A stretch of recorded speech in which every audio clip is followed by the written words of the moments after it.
This is the concluding lecture of this series on anti-Semitism. So the first lecture dealt with anti-Semitism in the classical world, in the ancient world, which I pointed out to you was more of a national character. And then the second lecture dealt with anti-Semitism in the medieval world, which was of a purely religious nature. This third lecture deals with the last 250 years. To a certain extent, it's a combination of the first two, though it has a different base. And the base to it, as I hope we will see, is racial, is the fact that there's something in the blood of the Jew that causes problems.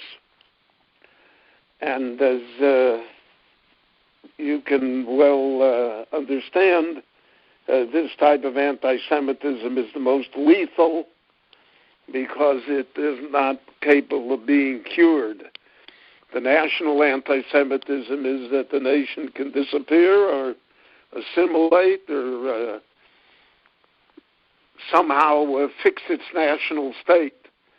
And even the religious state can be fixed, so to speak, because if you give up the religion, you convert to the majority religion, so then at least theoretically the problem is solved. But racial anti-Semitism, if it's in your blood, there really is nothing you can do about it. It's a DNA anti-Semitism, and therefore it is, so to speak, incurable. So let's look at the Jewish world at the end of the 18th and the beginning of the 19th century, especially in Europe, though eventually we'll get to the United States as well. In Europe, there are the major Western world powers are Germany, which in the 19th century will be united under Prussia and with Bismarck at its head. France, which after the Napoleonic War and the French Revolution is searching for its soul and is completely split between the rabid secularism of the Revolution and the traditional Catholicism of France, between monarchists and republicans. And England, Great Britain,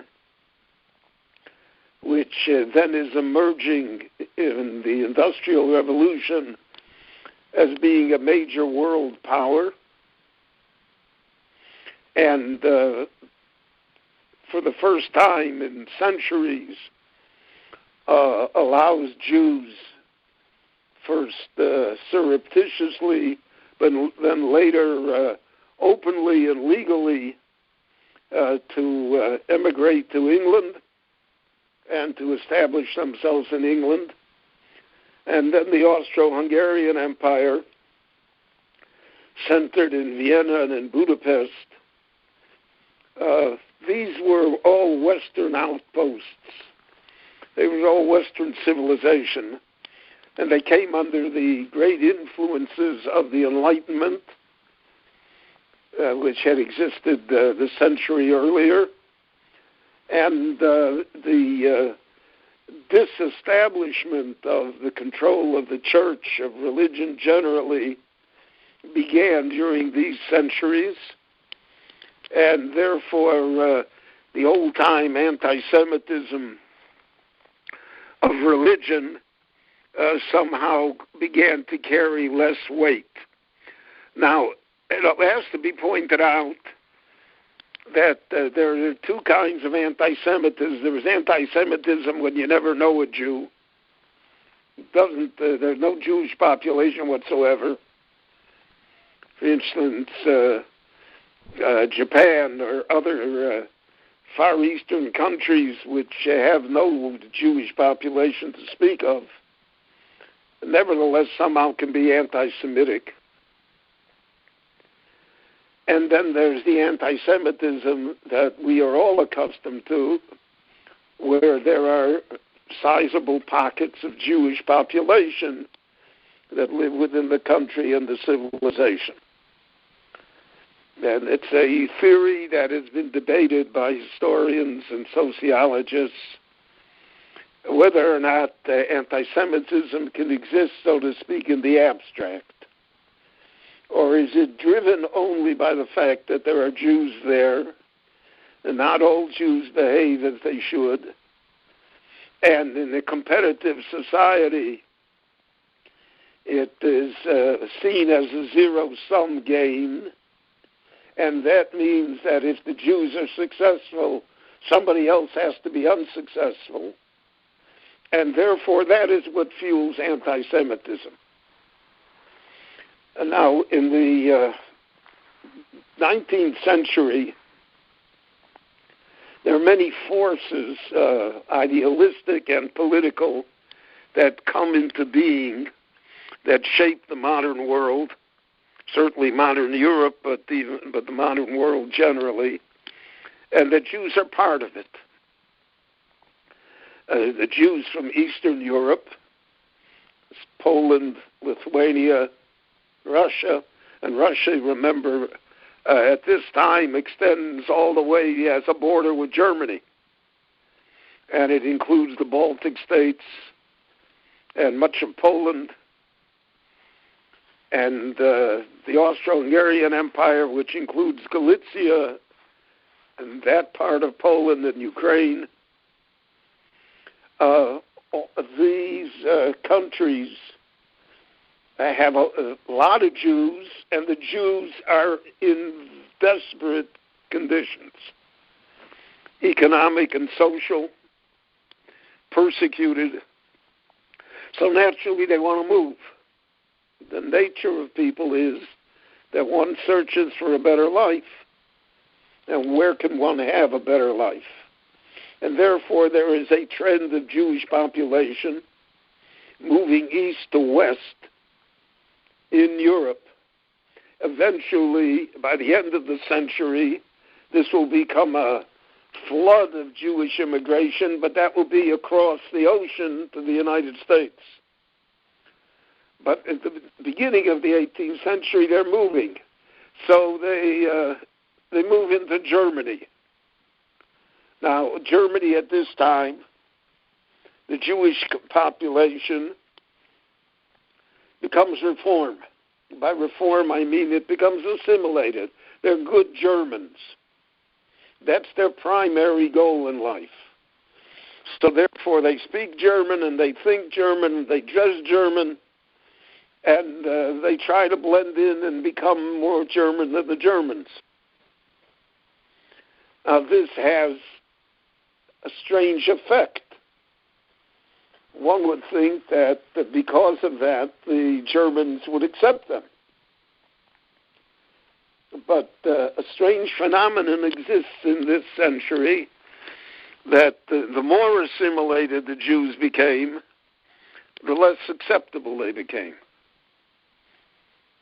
because of the fact that somehow the native population resented them, resented the fact that they were so German, and resented their success, resented the fact that somehow within a generation they would be able to rise to prominence and to wealth. So, for instance, the story of the Rothschilds, which in Jewish history is a success story, how a little money changer in Frankfurt am Main came to build a financial empire that ruled Europe for a century. So to us, Rothschild is a hero. But to many of that century, the Rothschilds were the villains. And they had no right to become the preeminent bankers in Europe. They had no right to somehow achieve that success when native Germans who had lived in Germany for 300, 400, 500 years were not that successful. And because of the competition between the bankers, so those German bankers, there were many of them that were successful, but they resented Rothschild, and they resented the success of the Rothschild family, and they did so in purely anti-Semitic terms. And this ambivalent attitude exists throughout Europe. It exists within the Jewish people and outside of the Jewish people. Is success good for us or not? Does success guarantee acceptance, or does success guarantee only a greater deal of anti-Semitism? And this is a question, I think, that remains unresolved until today. Because does the world approve of our success, or does it resent it? We'll put it in nationalistic terms today. The success of the State of Israel, is that good or not? And again, in a zero-sum game, if the State of Israel is successful, then somebody else has to be unsuccessful. And those who are unsuccessful are going to resent it and resent it violently. Now, the Jews come to England, establish themselves in Great Britain. By the 1840s, as a chief rabbi, Nathan Adler of the United Synagogue. And how does England look at the Jews? Well, the English intelligentsia, Thackeray, Wordsworth, Charles Dickens, when you see it in Dickens' novel Oliver Twist, the villain of the piece is a Jew by the name of Fagin, who is portrayed with all of the animus of anti-Semitism that could be mustered, but that was the picture at the time. And that's the image of the Jew. In England, there is a man by the name of Disraeli who rises to prominence. He's a Tory politician. He is a convert to the Anglican Church, but he's born Jewish, and he never denies his Jewish ancestry, and not only never denies it, uses it to his advantage. And so to speak, he sticks it to his enemies when he used to speak in the House of Commons. So the backbenchers of the Liberal Party would shout, "Old clothes for sale," meaning that he was a peddler, which is what the original Jewish immigrants engaged in order to make a living. But Disraeli always retorted. He said, my ancestors were priests in the temple in Jerusalem when England was a marsh, when it was a swamp, when your ancestors weren't out of the caves yet. So he put a different flavor on it. And even though he was an apostate Jew, and I mentioned an Anglican, he was always seen as a Jew. And the fact that he rose to be prime minister and that he was a favorite of Queen Victoria made a strong impression.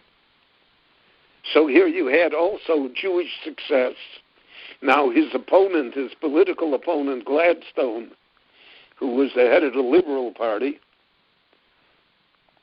was a bitter anti-Semite. Was he an anti-Semite because of Disraeli or in spite of Disraeli? It's hard to read people. It's hard to know.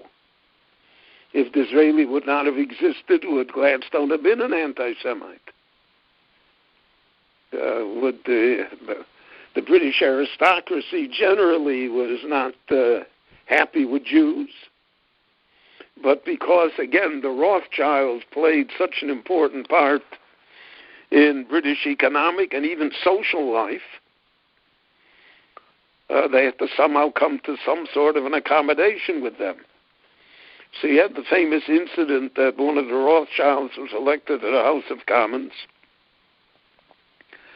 And at that period of time in the 1800s, if you were elected to the House of Commons, you had to take an oath to support the monarchy and England, etc. And it was a Christian oath. And Rothschild refused to take it. And therefore he was refused entry into the House of Commons to take his seat, even though he was elected twice. Both times he was turned down.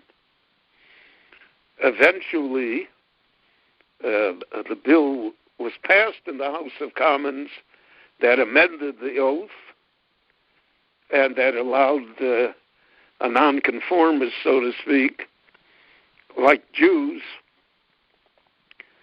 to have an oath that did not refer to the Christian Savior, and therefore he was able to take his seat. Again, that cuts both ways. It's a great achievement. It shows tolerance. It shows the entrance of modern viewpoints on differing religions. On the other hand, if you're the Archbishop of Canterbury and you're the head of the Church of England, and the Church of England is an official Church of England, it's not a church in England, it's the Church of England. Well, so then you pretty much resent that, because of the fact that the amendment to the oath automatically means that you're not the Church of England. You're a church, maybe the biggest church, but you're not the Church of England, because you can sit in the House of Commons and not take a Christian oath. So there's a large immigration of Jews to England, Eastern European Jews, the East End of London, but to other places, Liverpool, Manchester, and Ireland, and these are a different breed of people. They're not English. Now, they rapidly attempt to become English, but most of them never quite make it, because the British aristocracy was then, at least, a very closed shop, and even the Rothschilds were barely tolerated, and they were tolerated only because of the fact that the English needed them so desperately in the imperialist age. So it's a mixed bag. Now, into this mixed bag, if we would have left all of this alone, for instance, Jews moved to Vienna. Eastern European Jews, Polish Jews moved in the Austro-Hungarian Empire. They moved to Vienna. By the end of the 19th century, the Jews are 10-12% of the population of Vienna. And not only that, they are very influential in Vienna. You got Mahler and Stefan Zweig, and you got Freud. You have leading intellects. Vienna resembles what New York would resemble later. It's not majority Jewish, but it certainly is a lot Jewish. And therefore there arises in Vienna an anti-Semitic party, which says we're not going to let the city of Mozart, we're not going to let all of this, the Habsburgs, everything be dominated by Jews. Now, the Habsburg rulers of the Austro-Hungarian Empire were also a mixed bag. In 1840, they passed the Edict of Tolerance, which gives Jews rights, which removes many, if not most, of the restrictions on Jews, which is very progressive. But at the same time, within 50 years at least, there arises in Vienna a large anti-Semitic political party headed by a man by the name of Karl Liebknecht. And he's an open anti-Semite, and he runs on the platform, the Jews are too powerful, we're going to cut them down. We're going to cut them down to size. And he is elected 3 times as the mayor of Vienna in a democratic election. So again, you have it cutting both ways. Mahler, for instance, wants to be the musical director of the great Viennese Philharmonic Orchestra, which then was probably one of the 3 top philharmonic orchestras in the world, when philharmonic orchestras were the epitome of musical achievement. Mahler is Jewish. Because of the fact he is Jewish, he is denied the position that he really was fit for and that he so desired. When he realizes that that position is denied to him simply because of his Jewishness, he converts and he becomes a Christian. Once he becomes a Christian, he is granted his wish, so to speak, and the board of directors of the Viennese Philharmonic elect him to be the conductor. However, he is always sabotaged by the orchestra that does not play well for him. Whenever he conducts, it is not the sterling performance of the Viennese Philharmonic. Mahler will gain his reputation as a conductor, not as a composer, but as a conductor only when he's the guest conductor of the New York Philharmonic, because the New York Philharmonic did play for him. So you have always this mixed bag, you got anti-Semitism rising and Jews rising. Then we come to the classic case, which has to be seen as a watershed in Jewish history, if not even in all European history, is the Dreyfus affair in France, where France is invaded in 1870 by the Prussian army, and Germany crushes France in 6 weeks, deposes the government, occupies Paris, takes reparations, annexes 2 French provinces, Alsace and Lorraine, and incorporates them into Germany. France is humiliated. Now, it's one thing to lose a war, it's another thing to be humiliated by losing the war. And humiliation burns very deeply within the national spirit of a country. For instance, the First World War, I did this 10-part series on the First World War, but it was obvious that Germany lost the war but it felt humiliated by the Treaty of Versailles. Whether they were correct in feeling so or not is a matter of debate and discussion. But they felt humiliated. And Hitler was able to capitalize on that feeling of humiliation. Well, France is humiliated. Well, when a country is humiliated, it looks for scapegoats. How did it happen? How could such a thing have happened? How could it be that the great French army, which is earlier in the century under Napoleon, dominated all of Europe, folds in 6 weeks against Prussia?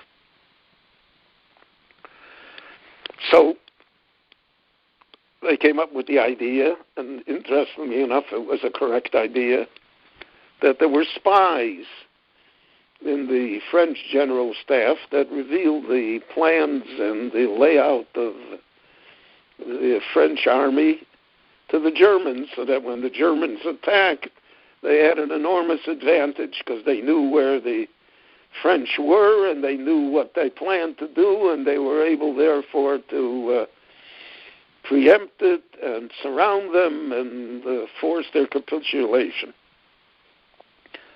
Ironically, this was true. There were spies. But as the French press,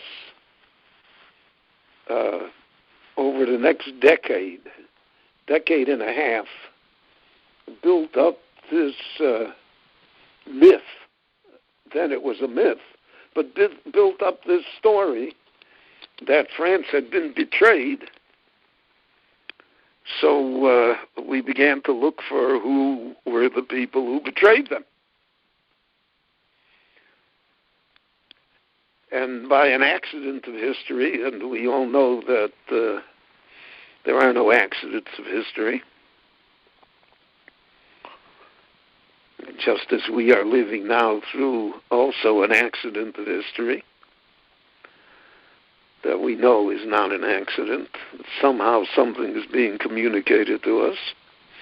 But anyway, through an accident of history, one of the members of the French general staff was a Jew by the name of Alfred Dreyfus.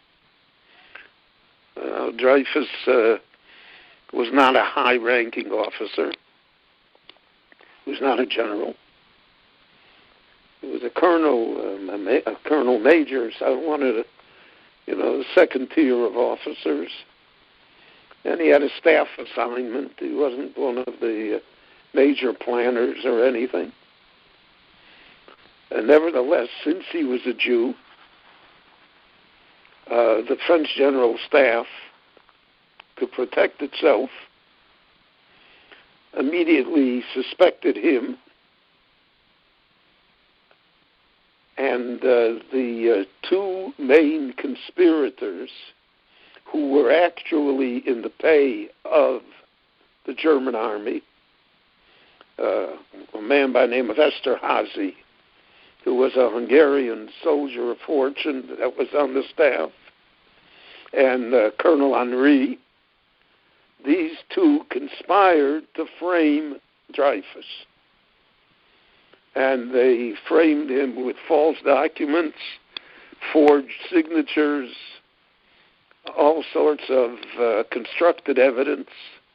And even though Dreyfus denied everything and he was completely blameless, the French general staff, in order to restore its honor and to get out from under the umbrella of humiliation, pursued it to the end.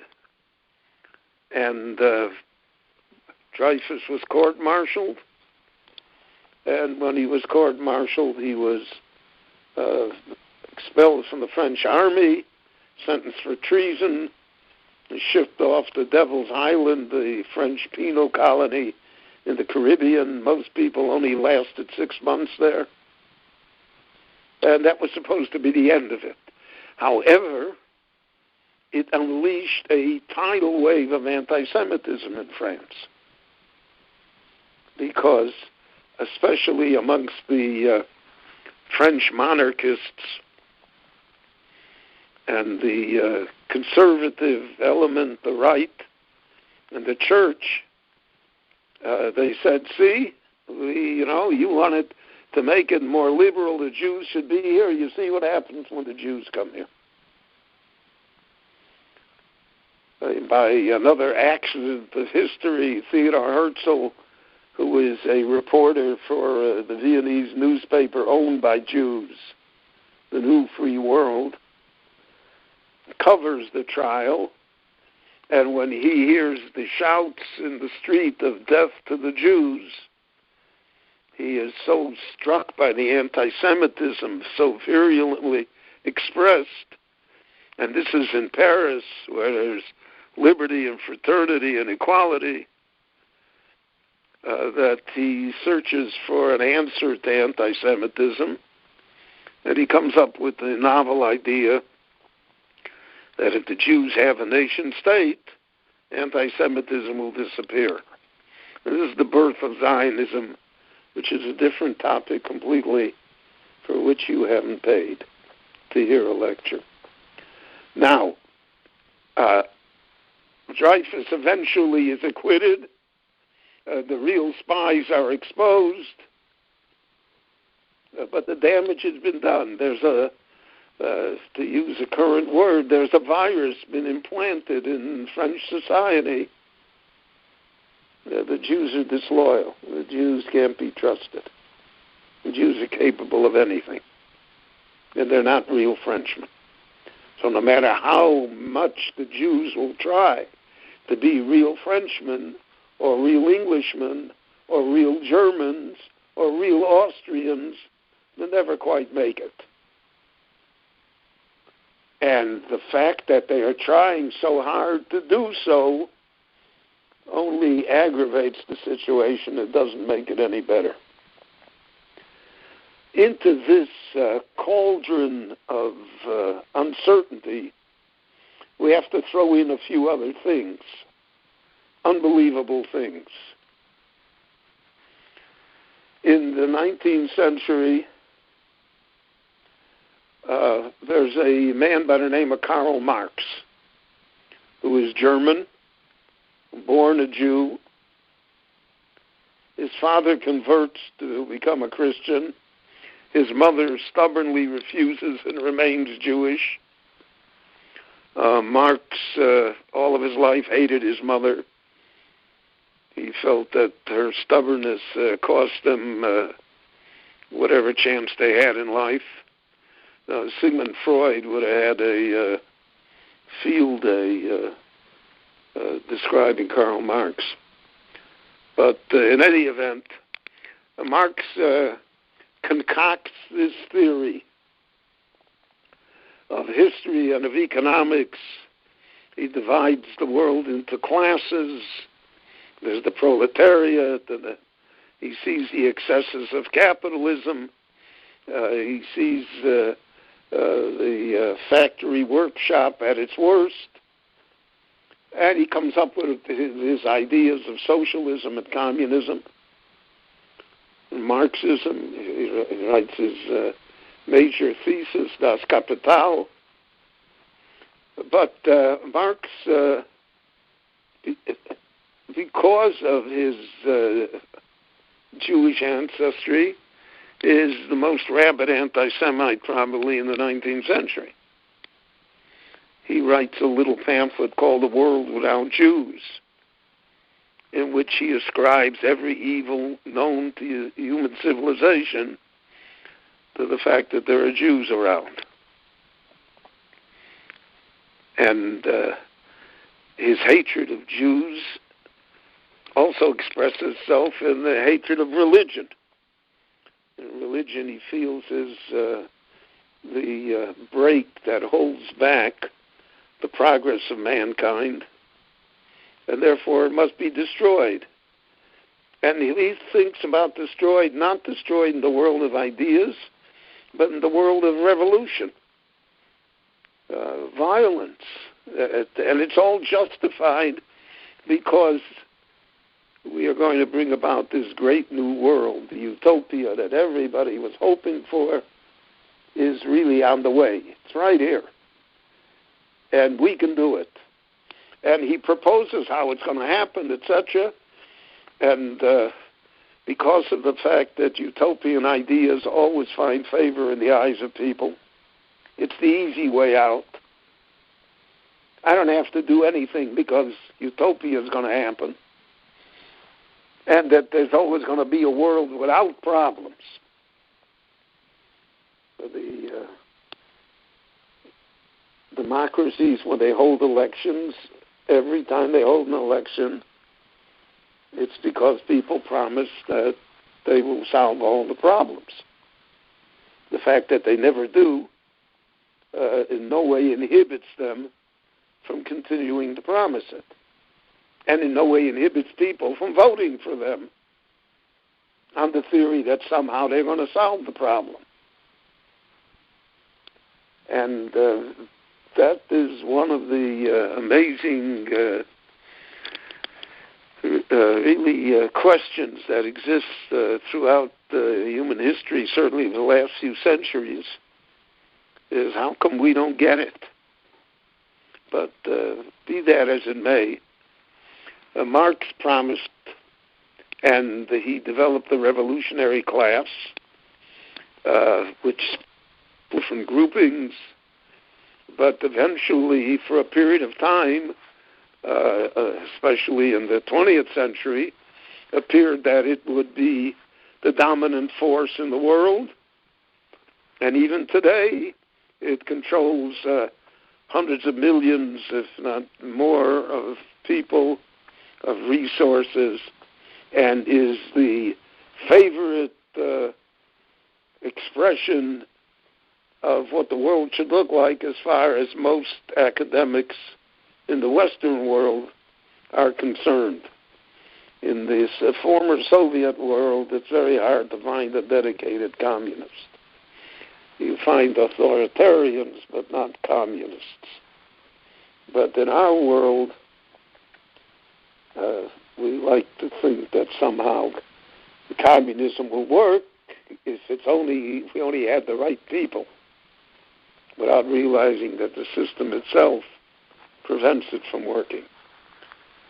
Again, Marxism is loosed in the world, and it brings with it a virulent anti-Semitism, and the virulent anti-Semitism expresses itself within the Jewish world.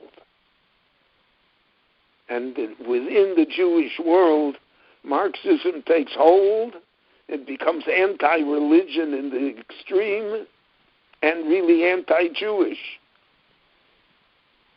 And in effect, it says to the anti-Semites, you were right all the time, and look, and we have to uproot it. We have to change society.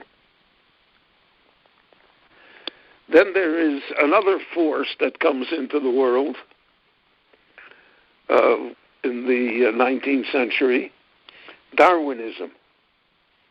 Charles Darwin, with his theory on the origin of species,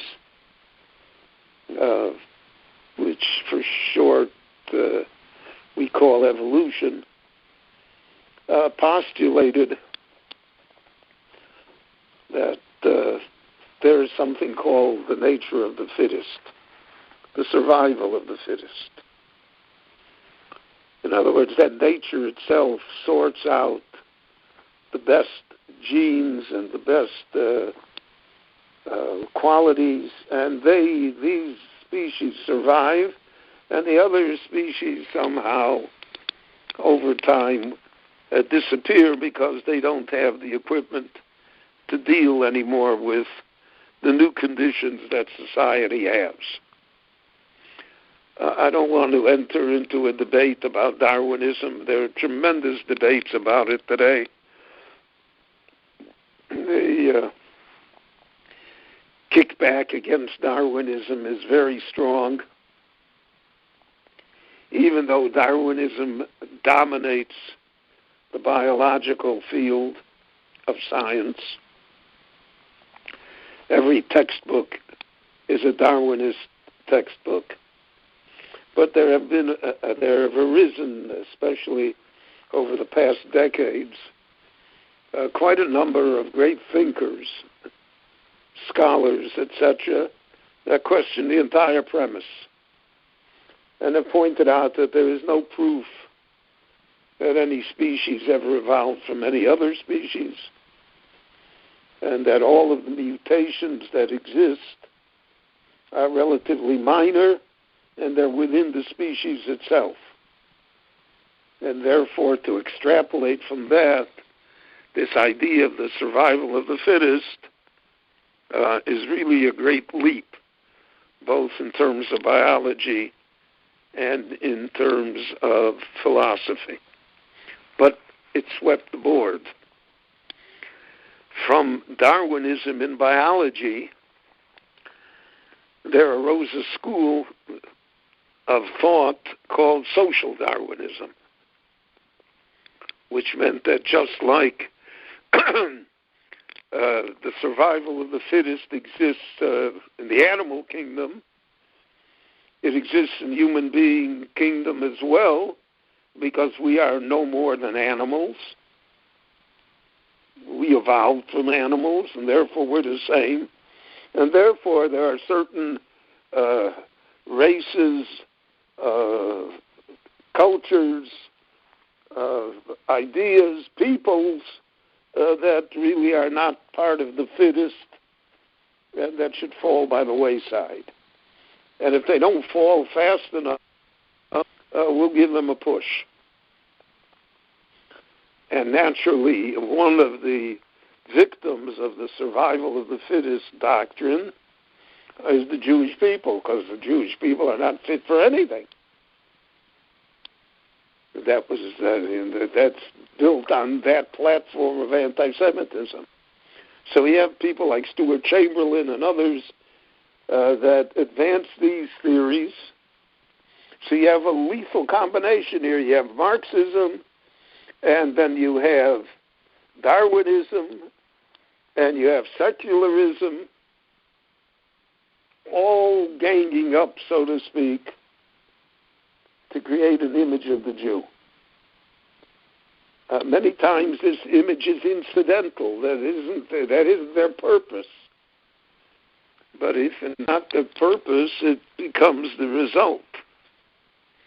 And when it becomes the result, then that's what happens.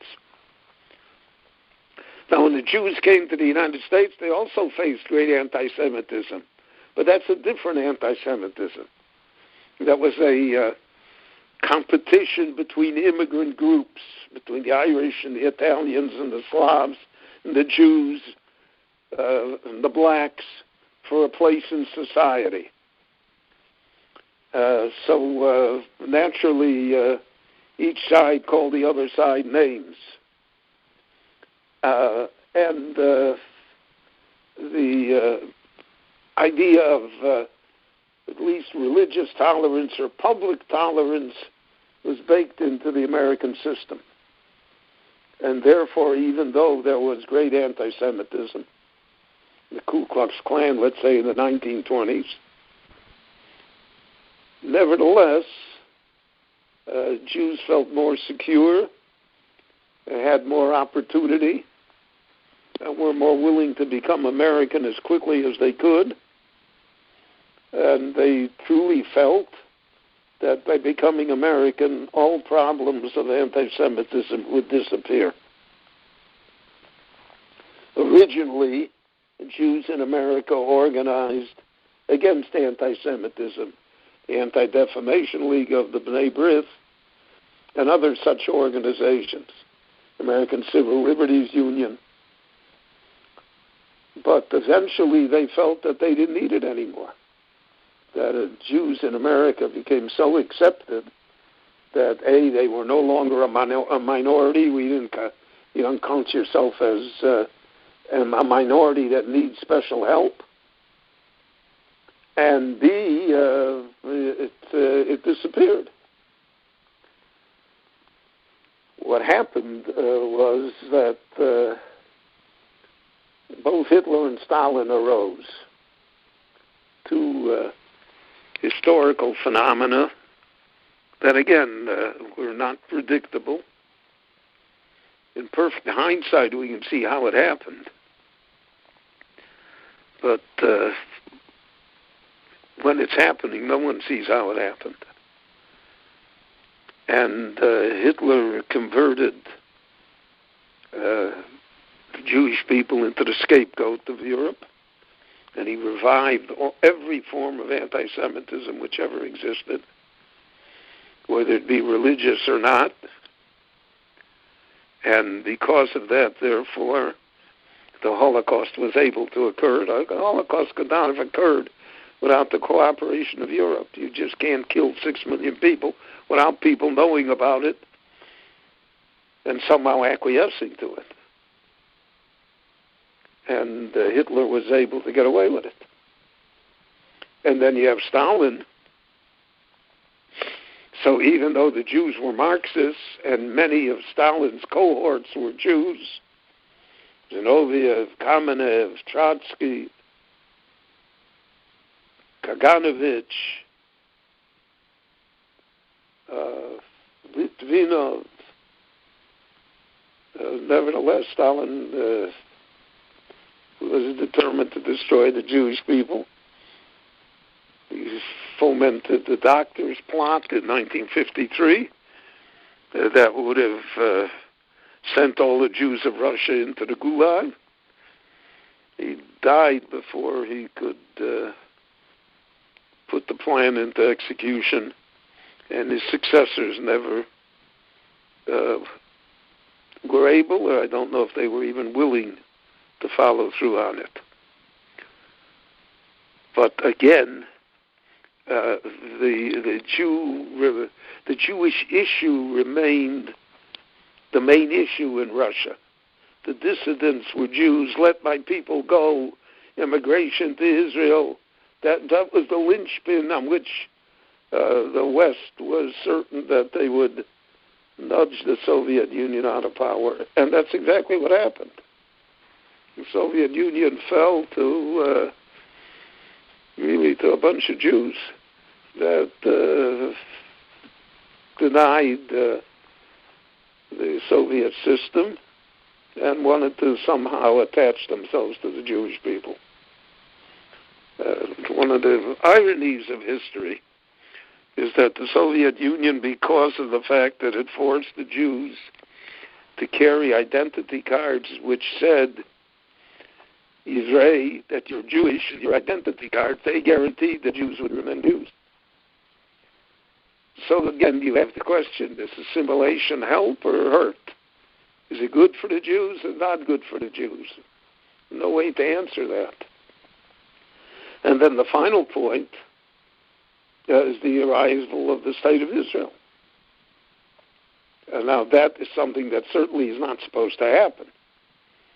According to Christian theology, it was a non-starter from the beginning. There's a reason why the Vatican never recognized Israel till 50 years after its existence, because it's not just diplomacy and the Arabs, it's a theological problem.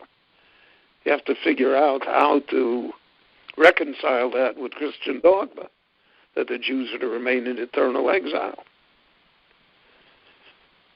And then once you're a nation state, so then the nation state has policies, does things, does great things, and makes mistakes. So does the world look at the State of Israel the way it looks at Canada, let's say? Free, democratic country that makes mistakes or doesn't make mistakes, but that is not really that special? Or does it look like it at it the way it looks at it today? That everything it does is scrutinized. It's always treated in a special way. And then you have this anti-Semitism that fueled by the Muslim world simply out of the humiliation of the fact that after 3 wars and over 7 decades, the Jewish state is successful and thriving and existent, while its neighbors are pretty much stuck where they were 70 years ago without much progress in real terms, economic, social, philosophical, influential in the world generally. So then that's an anti-Semitism of jealousy. And again, an anti-Semitism built on the fact that somehow it was taken from us. The land really belongs to us. The situation really belongs to us. And somehow we allowed it to escape from us, and we have to rectify it. And therefore, that we reinforce all of the anti-Semitic diatribes that have existed over all of the centuries in order to accomplish the end that we want, which is, so to speak, God forbid, the elimination or the weakening of the state of Israel. So it's a complicated world, and a very complicated world. And we are caught up now in this terrible plague that has afflicted all of mankind. The Jews are no exception to it. So in the ancient world, or in the medieval world, a plague like this would be blamed upon the Jews, because there has to be somehow a scapegoat, a reason. How could such a thing happen? How could the whole world be brought level in a few months' time by an unseen virus? However, thank God, in our time, because of science and because of communication, and because of the fact that maybe the world has learned something, we're not really looking for scapegoats. We know that the virus started in China, but the world is not about to destroy China because of it. So it's not like the Black Death or the bubonic plague that occurred in the Middle Ages when Jews poisoned the wells. And no one says anymore that Jews poisoned the wells here. So we have to be of good cheer. It's amazing that we have survived all of this, especially over the last 2 centuries. And not only survived, but we're in much better shape than we ever were. And God should help that we should continue to be this way, and that this scourge will pass from us, and that we will all be able to emerge from our homes and our isolation in good health and happiness. Thank you all.